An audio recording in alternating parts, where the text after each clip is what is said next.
ትራምፕ ዓለምን ያስገረመ መግለጫን ሰጡ። ጠቅላይ ሚኒስትር ዶክተር አብይ አህመድን ጠንካራ ሰው ሲሉ ቢገልጿቸውም በህዳሴ ግድብ ጉዳይ ግን ወደ ነበረበት መመለስ ይችል እንደሆነ አያለው ማለት በኢትዮጵያ ላይ ዛቻ መሰል ንግግርን አሰምቷል። በሌላ በኩል ፕሬዚዳንቱ ግሪንላንድን ካልሰጣችሁኝ አንረሳችሁም በማለት አውሮፓን ያስደነገጠ ማስጠንቀቂያንም ሰንዝረዋል። ዝርዝሩን ይዘናል። አውሮፓስ ለአሜሪካ ምን አይነት ያጸፋ ምላሽ አዘጋጅታለች? እንመለከተዋለን። በትራምፕ ላይ በደቡብ አፍሪካ የተቀሰቀሰው ታላቅ የኖሞር ሰልፍ ምን ያሳያል? ዝርዝሩን የምሰሙት ይሆናል። ሰላም ጤና ይስጥልኝ የተከበራችሁ የዩቱብ ቻናሌ ቤተሰቦች፣ ወደ ዝርዝር መረጃው ከመግባታችን በፊት ለዚህ ቻናል አዲስ የሆናችሁ ሰብስክራይብ ማድረግና የደውል ምልክቷን መጫን የቤተሰባችን አባል እንድትሆኑ በአክብሮት እየጋበዝን እንዲሁም ይህ መረጃ ለብዙዎች እንዲዳረስ ቪዲዮን ላይክ በማድረግ እንድታበረታቱን እንጠይቃለን። አሁን በቀጥታ ወደ ዝርዝር መረጃዎቹ እናልፋለን። አብረን እንከታተለው።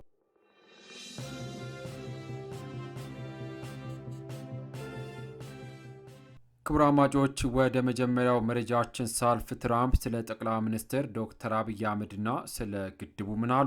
የአሜሪካው ፕሬዚዳንት ዶናልድ ጄ ትራምፕ በዳቮስ ከግብፁ ፕሬዚዳንት አልሲሲ ጋር ባደረጉት ውይይት የኢትዮጵያውን ጠቅላይ ሚኒስትር ዶክተር አብይ አህመድን ጠንካራ ሲሉ ገልጿቸዋል። ፕሬዚዳንቱ ሲቀጥሉ የኢትዮጵያውን ጠቅላይ ሚኒስትር ዶክተር አብይ አህመድና የግብፁን ፕሬዚዳንት አብዱልፈታህ አልሲሲን ማገናኘት እንደሚፈልጉም ተናግሯል። ትራምፕ ሁለቱም መሪዎች ማገናኘት የሚፈልጉት በታላቁ ህዳሴ ግድብ ምክንያት በኢትዮጵያና በግብፅ መካከል የተፈጠረውን ውዝግብ የሚፈታ ስምምነት ለማዘጋጀት እንደሆነም ገልጿል። ፕሬዚዳንቱ ይህንን ያሉት በስዊትዘርላንድስ ዳቮስ በመካሄድ ላይ በሚገኘው የዓለም የኢኮኖሚ ፎረም ጎን ለጎን ትናንት ምሽት ከግብፁ አቻቸው ጋር ተገናኝተው በተወያዩበትም ወቅት ነው። ፕሬዚዳንት ትራምፕና አልሲሲ ምን አሉ? ትራምፕ ውይይቱን ሲጀምሩ ከግብፅ ጋር በጣም ጥሩ ግንኙነት አለን። ፕሬዚዳንቱ ደውለው አንዳች ነገር ይጠይቃሉ፣ ሁልጊዜ መፍትሄ እናገኝለታለን ሲሉም ተደምጧል። አልሲሲም በፊናቸው ትራምፕ ወደ ዋይት ሀውስ ከተመለሱ ወዲህ በስኬቶች የተሞላ ዓመት እንዳሳለፉ ጠቅሰውም አሞግሷቸዋል። እጅግ ከባድ ባሉት የጋዛ ጉዳይ ፕሬዚዳንት ትራምፕ ስኬት ማስመዝገባቸውን ገልጸው እንኳን ደስ አሎ ብሏቸዋል። ዶናልድ ትራምፕ ባይሆኑ ኑሮ በጋዛ ከስምምነት አይደረስም ነበር፣ ለጉዳዩ ትኩረት መስጠቱን ይቀጥሉ ሲሉም አሞካሽቷቸዋል። የግብፁ መሪ በመቀጠል ያነሱት የህልውና ጉዳይ ያሉትን እነሱ የናይል ወንዝ የሚሉትን የአባይ ወንዝና የታላቁ የኢትዮጵያ ህዳሴ ግድብን በሚመለከት ነው። በዚህ ጉዳይ ትራምፕ ለግብፅ ለሚያደርጉት ድጋፍም አመስግኗል። በትራምፕ የመጀመሪያ የስልጣን ዘመን በግድቡ ጉዳይ ላይ ያለውን አለመግባባት ለመፍታት ከፍተኛ ጥረት ተደርጎ እንደነበረም አስታውሷል። በወቅቱ ተዘጋጅቶ የነበረው ስምምነት እንዲፈረም የአሜሪካው ፕሬዚዳንት ሁሉንም ነገር ማድረጋቸውንም ጠቅሷል። ፕሬዚዳንት ትራምፕ የታላቁ ህዳሴ ግድብ ከዓለም ግዙፉ ግድቦች እንደሆኑም ተናግሯል። የግንባታ ወጪ የሸፈነው እኛንን ብለው ትራምፕን ሲሉ የመጀመሪያ አይደለም፣ ከቀናት በፊት እኛንን ፋይናንስ ያደረግነው ብለውም ነበር። ከወራት በፊት እንዲሁ ሲናገሩም ነበር። የግድቡ ማስተባበሪያ ፕሮጀክት ጽህፈት ቤት በወቅቱ ለፕሬዚዳንቱ በሰጠው ምላሽ ግድቡ በኢትዮጵያን ገንዘብና ላብ የተገነባ መሆኑን አስረግጦ ተናግሯል። የአሜሪካው ፕሬዚዳንት ትራምፕ በትናንት ንግግራቸው ላይ በህዳሴ ግድብ ጉዳይ ላይ እጃቸውን ያስገቡት በመጀመሪያ የስልጣን ዘመናቸው መገባደጃ እንደሆነም አስታውሷል። ለስምምነት ተቃርበን ነበር ያሉት ፕሬዚዳንቱ ይሁንና በተጭበረበረ ምርጫ ስልጣን ለቀኩ ብሏል። ድርድሩ ሳይቋጭ የቀረው በዚህ እንደሆነም ጠቁሟል። ትራምፕ አሁን ወደ ስልጣን ስመለስ ግድቡ በጣም አደገኛ ጉዳይ ሆኖ ነው ያገኘሁት፣ ወደ ነበረበት መመለስ እችል እንደሆነ አያለው ሲሉም ተደምጧል። ግድቡ የናይል ወንዝን ይገታል። ከረዥም ጊዜ በፊት ሲገነቡትና ፋይናንስ ሲያደርጉት ውይይት ሊደረግበት የሚገባ ነበር በማለት ለግብፅ ድጋፍ ያሳየ ንግግርን ተናግሯል። ትራምፕ በግብፅና በኢትዮጵያ መካከል ውጥረት ለፈጠረው ልዩነት መፍትሄ ለማበጀት የተለያዩ የጋራ ሙከራዎችን እንደሚያደርጉም ገልጿል። ሙከራዎቹ ምንነት በዝርዝር ሳያብራሩ ቢቀሩም ጠቅላይ ሚኒስትር ዶክተር አብይ አህመድና ፕሬዚዳንት አልሲሲን ፊት ለፊት የማገናኘት ሀሳብ እንዳላቸው ግን አሳውቋል። ትራምፕ ላለፉት 12 ዓመታት ገደማ ግብፅን በመምራት ላይ የሚገኙትን አብዱልፈታህ አልሲሲን ጠንካራ መሪ ሲሉም ጠርቷቸዋል። በኢትዮጵያ ጠንካራ መሪ እንዳላቸው ሰምቻለሁ ያሉት ትራምፕ ይሁንና አንተን እንደማውቀው እሱን አላውቀውም፣ ነገር ግን ጠንካራ ሰው ነው። ስምምነት ማድረግ እንችል እንደሆነ ለማየት ሁለታችሁንም ለማገናኘት እሞክራለሁ ሲሉ ለግብፁ ፕሬዚዳንት አብዱልፈታህ አልሲሲ ነግሯቸዋል። ይህ መረጃ በዋነኝነት የተዘጋጀው በኢትዮጵያ ኢንሳይደር ድረገጽ ነው።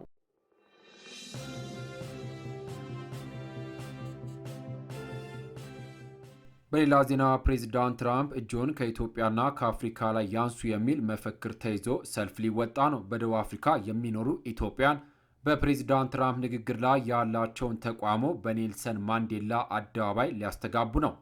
በደቡብ አፍሪካ የሚገኙ የኢትዮጵያ ዲያስፖራ አባላትና የፓን አፍሪካ አቀንቃኞች የአሜሪካው ፕሬዚዳንት ዶናልድ ትራምፕ በታላቁ የህዳሴ ግድብና በኢትዮጵያ ሉዓላዊነት ላይ የሰነዘሩትን ንግግር በመቃወም በጆሃንስበርግ ከተማ በሚገኘው ታሪካዊ የኔልሰን ማንዴላ አደባባይ ታላቅ የኖሞር ሰልፍ ለመጥራት ዝግጅታቸውን ማጠናቀቃቸውን ገልጿል።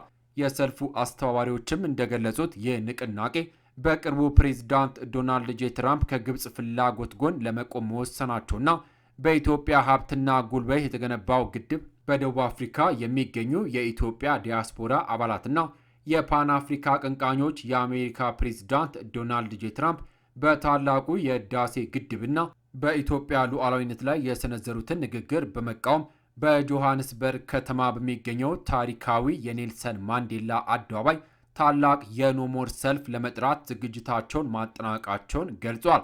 የሰልፉ አስተባባሪዎች እንደገለጹት የንቅናቄ በቅርቡ ፕሬዚዳንት ዶናልድ ትራምፕ ከግብፅ ፍላጎት ጎን ለመቆም መወሰናቸውና በኢትዮጵያውያን ሀብት ጉልበት የተገነባውን ግድብ አሜሪካ እንደገነባቸው አድርገው ማቅረባቸውን ተከትሎ የመጣ ቁጣ ነው። ሰልፈኞቹ ፕሬዚዳንት ትራምፕ እጆን ከኢትዮጵያና ከአፍሪካ ላይ ያንሱ የሚል ጠንካራ መልእክት ለዓለም አቀፉ ማህበረሰብ ለማስተላለፍም አቅደዋል። በዚህ ሰልፍ ላይ ከኢትዮጵያውያን በተጨማሪም ከ50 በላይ ታዋቂ የፓን አፍሪካ አቀንቃኞች የሚሳተፉም ሲሆን የሱዳን፣ የኬንያ፣ የቦትስዋና፣ የአንጎላና የናምቢያ አምባሳደሮች ምክረ ሀሳብ ያካተተ ዲፕሎማሲያዊ ይዘት እንዳለውም ተጠቁሟል።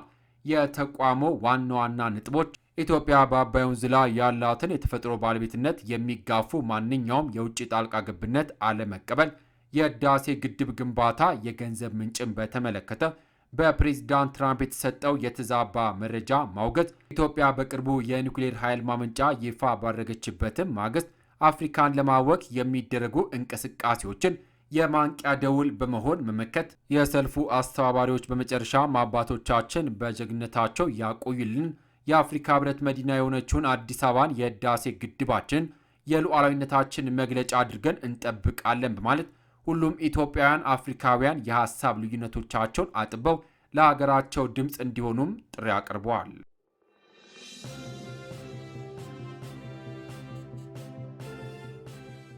በሌላ ዜና የአውሮፓ ኮሚሽን ፕሬዚዳንት አርሱላ ቫንደርሌን ፕሬዚዳንት ትራምፕ ግሪንላንድን የመጠቅለል እቅዳቸው በተቃወሙ የአውሮፓ ሀገራት ላይ ለመጣል ለዛቱት የታሪፍ ጭማሪ በአስቸኳይ ያጸፋ ምላሽ ለመውሰድ ዝግጁ መሆኑን ተናገሩ። ዶናልድ ትራምፕ ግሪንላንድን ለመግዛት ካላቸው ፍላጎት ጋር ተያይዞ እየተባባሰ የመጣው ውጥረት የጠቀሱት ቫንደርሌን ለድህነት ሲባል ተጨማሪ የታሪፍ ዛቻ መሰንዘር ስህተት ነው ብሏል።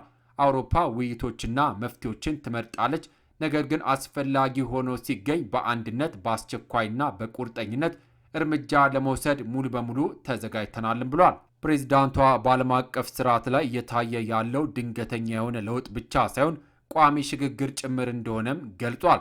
አሁን የምንኖረው ቀጥተኛ ጉልበት በሚገለጽ ዓለም ውስጥ ነው ብሏል። አውሮፓ ነፃነቷን ለማረጋገጥ የምታደርገውን ጥረት እንድታፋጥን የማድረግ ጉዳይ ወሳኝ እንደሆነም አስረግጧል። የፈረንሳዊ ፕሬዚዳንት ኢማኑኤል ማክሮን በበኩላቸው አውሮፓ ህብረት የአሜሪካ የታሪፍ ዛቻን በተመለከተ የአጸፋ እርምጃ የመውሰድን ጉዳይ ሊያጤነው እንደሚገባም አሳስቧል።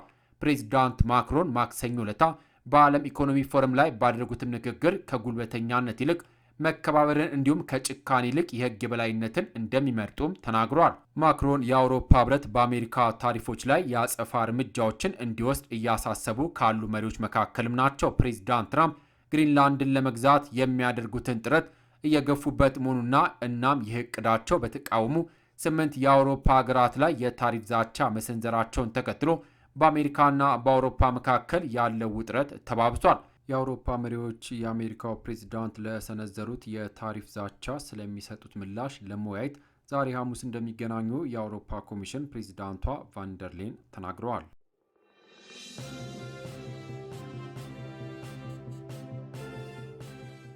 በሌላ ዜና ትራምፕ ግሪንላንድን ለመቆጣጠር ኃይል አንጠቀምም፣ አይሆንም ካላችሁን ግን አንረሳችሁም ሲሉ ተናገሩ። የአሜሪካው ፕሬዚዳንት ዶናልድ ትራምፕ ስዊዘርላንድ ዳቮስ ተገኝተው በዓለም የምጣኔ ሀብት ፎረም ላይ ንግግርን አድርጓል።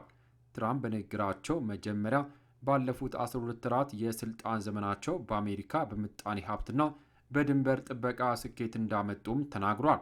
በግሪንላንድ ጉዳይ ከአውሮፓ መሪዎች ጋር እሰጥ አገባ ውስጥ ያሉት ትራምፕ የዴንማርክ ክፍል የሆነችውን ግዙፏ ደሴትን በተመለከተ ረዘም ያለ ንግግርንም አድርጓል።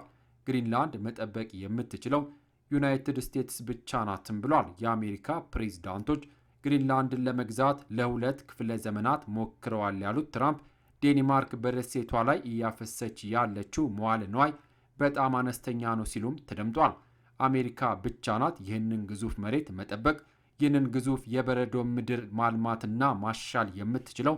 ለዚህ ነው ግሪንላንድን ለመቆጣጠር አፋጣኝ ድርድር የምንሻው ብሏል። በተደጋጋሚ ግሪንላንድን መቆጣጠር ለአሜሪካ ብሔራዊ ጥቅም ወሳኝ ነው የሚሉት ትራምፕ ግሪንላንድ ውስጥ ብርቅዬ የሚባሉ ማዕድናት አሉ የሚባለው ሐሰት ነው የሚል ንግግርንም አሰምተዋል። የአሜሪካው ፕሬዚዳንት ረዘም ባለ ንግግራቸው የሰሜን አትላንቲክ ጦር ቃል ኪዳን አሊያም ኔቶን ተችቷል። በርካታ ሐሳቦችን በዳሰው ንግግራቸው ኔቶ የአሜሪካን እርዳታ ቢፈልግ 100% እንደርስላቸዋለን፣ እነሱ ግን ለእኛ መድረሳቸውን እጠራጠራለሁ ብሏል። ኔቶ በዩክሬን ያለውን ጦርነት ማስቆም እንዳለበት ያሳሰቡት ትራምፕ ፑቲንና ዘለንስኪ ከስምምነት መድረስ እንደሚፈልጉም ጠቁመዋል። ይህንን ለማድረግ አውሮፓና ኔቶን ለማገዝ ቁርጠኛ እንደሆኑ ጠቅሰው በምትኩ የሚፈልጉት የበረዶ መሬት ነው ማለት የግሪንላንድን ጉዳይ ላይ አጽንኦት ሰጥቷል። ምናልባት ከባድ ኃይል ካልጠቀምኩ የሚፈልገውን አላገኝም፣ ኃይል ከጠቀምን የሚያቆመን የለም፣ ነገር ግን አናደርገውም ብሏል። በተደጋጋሚ ኃይል አንጠቀምም ያሉት ትራምፕ አሜሪካ የምትፈልገው ግሪንላንድ የሚባል ቦታን ነው ብሏል።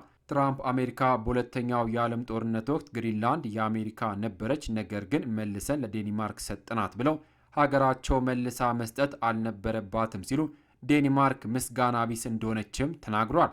በዳቮስ የተሰበሰቡት የዓለም መሪዎች ግሪንላንድ ምርጫ እንዳላት የተናገሩት ትራምፕ እሺ ካላችሁን በጣም እናመሰግናለን፣ አይሆንም ካላችሁ ግን አንረሳችሁም የሚል ማስጠንቀቂያ መሰል መልእክትን አስተላልፏል።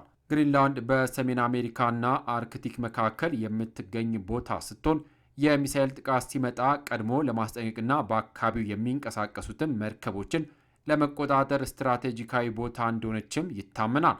ዴንማርክና አሁን በግሪንላንድ 100 ያህል ወታደሮች ያሏት አሜሪካ ባላቸው ስምምነት መሰረት ዩናይትድ ስቴትስ በደሴቷ የትኛውንም አይነት ቁጥር ያለው ወታደር ማስፈር ትችላለች።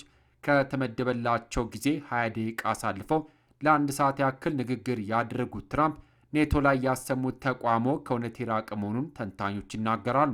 አሜሪካ ላይ ከደረሰው የመስከረም 11 ጥቃት በኋላ ዴንማርክን ጨምሮ በርካታ የኔቶ አባል ሀገራት ወደ አፍጋኒስታን ወታደሮቻቸውን የላኩ ሲሆን በጠቅላላ ከኔቶ ሀገራት 44 ወታደሮች ሕይወታቸው እንዳለፈም ይታወሳል።